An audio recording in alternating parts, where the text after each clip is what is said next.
The first thing the class learned about humans was that they were fragile, not because anyone had met one before, but because the Galactic Database said so. Professor Zellrath trusted the database more than personal experience. It had been compiled over millennia, updated by countless civilizations, and refined by predictive AI that rarely, if ever, made mistakes.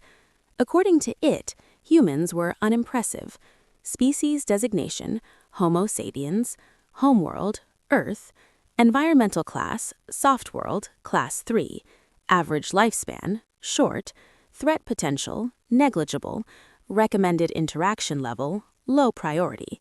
In simpler terms, humans survived because nothing powerful had noticed them yet. So when the door slid open 10 minutes late and a bipedal figure stepped into the lecture hall, Professor Zellrath barely paused mid-sentence. "Find a seat," he said without looking up. The human nodded politely and complied. No natural armor, no claws, no fangs, no external sensory organs. Bare skin exposed to the air like an evolutionary oversight. Several students glanced over with mild curiosity, then dismissed the newcomer entirely. The Academy hosted hundreds of exchange species. This one looked unfinished. Zellrath resumed the lecture. "Today's module," he announced, "is environmental stress adaptation, a foundational requirement for all interstellar species." A low murmur of interest rippled through the class. Practical demonstrations were rare and popular. "We will be using a controlled adaptive field. At no point will conditions exceed safe academic parameters." The room sealed itself automatically. Invisible energy fields hummed to life. Let us begin with gravitational variance. Gravity increased by 30%. Several students reacted immediately. A tall avian species spread its wings instinctively to maintain balance. A quadrupedal herbivore's legs trembled. A gelatinous lifeform compressed, redistributing its mass. Zellrath observed calmly, making notes. Then he noticed the human. The student had leaned forward slightly, elbows resting on knees, spine straightening as if settling into a more comfortable position. No visible distress. Interesting. "Very well," the professor said. Proceeding. The temperature dropped. 10 degrees, then 20. Fur-bearing species fluffed their coats. Reptilians slowed, metabolic processes faltering. A silicon-based student dimmed its glow to conserve energy. The human reached into their bag and pulled out a jacket. They put it on. That was it. Zellrath's frills twitched. "Perhaps," he muttered, "we should—" A hand went up. The humans. "Yes?" Zellrath asked, irritation slipping into caution. "Sorry, should we be recording data, or is this just observational?" The class went quiet. "That is not relevant," Zellrath replied. "You are undergoing environmental stress."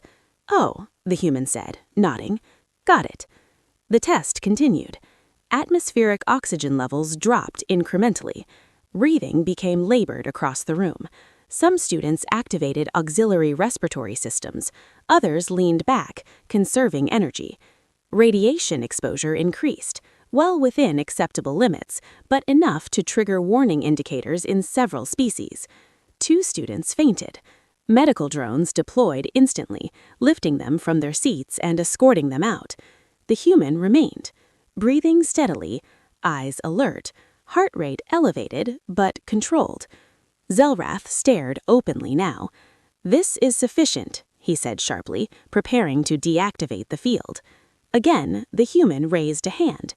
"Yes?" Zellrath asked, irritation slipping into caution. "Sorry, this is supposed to be challenging, right?" Silence crashed over the room. One student hissed in disbelief. Another recoiled slightly. Zellrath felt a chill that had nothing to do with temperature. "These conditions," he said slowly, "are classified as hazardous." The human blinked. "Oh, huh. Back home, this would qualify as high-altitude winter training." Several students vocalized in shock. That gravity would rupture connective tissue. The radiation alone, no soft-world organism could... Zelrath terminated the test immediately. Gravity normalized, temperature stabilized, atmospheric composition returned to baseline. The human exhaled and stretched their shoulders. "Is everyone okay?" they asked sincerely. Zelrath did not answer. He was staring at his datapad. He pulled up the human's file again, then scrolled. Atmospheric pressure, high. Gravity, 1.0 standard, crushing by galactic norms. Magnetosphere, weak. Radiation exposure, constant. Predator density, extreme. Microbial lethality, catastrophic. The system recalculated. World classification, updated. Deathworld. Zelrath's frills flushed a deep, alarmed violet. "You," he said quietly, "train under these conditions?" The human shrugged. "Yeah, not all the time. Depends on the program." "For survival." The human laughed softly. "No, for sports. Sometimes for fun." No one spoke. The professor dismissed the class early. Word spread fast. By the next cycle, the human seat was empty. They had been relocated to a research wing, under observation.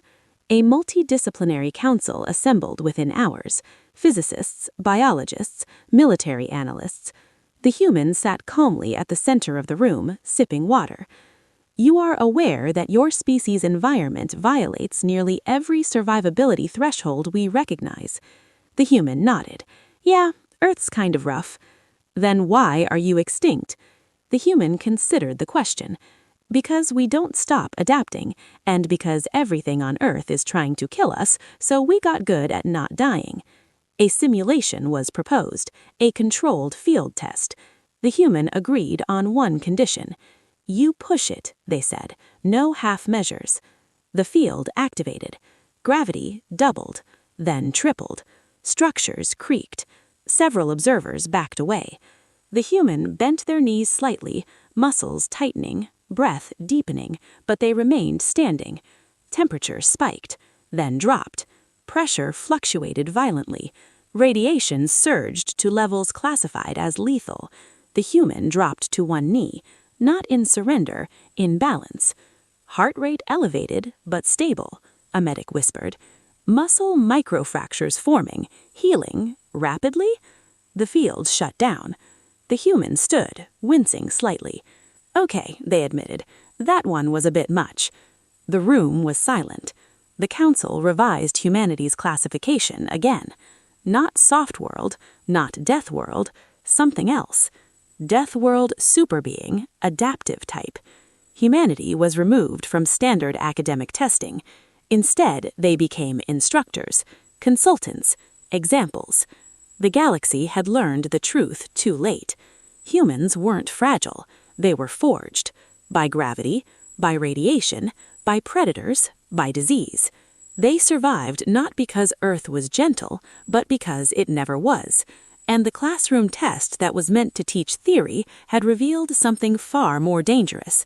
Humanity was not prepared for the galaxy. The galaxy was unprepared for humanity.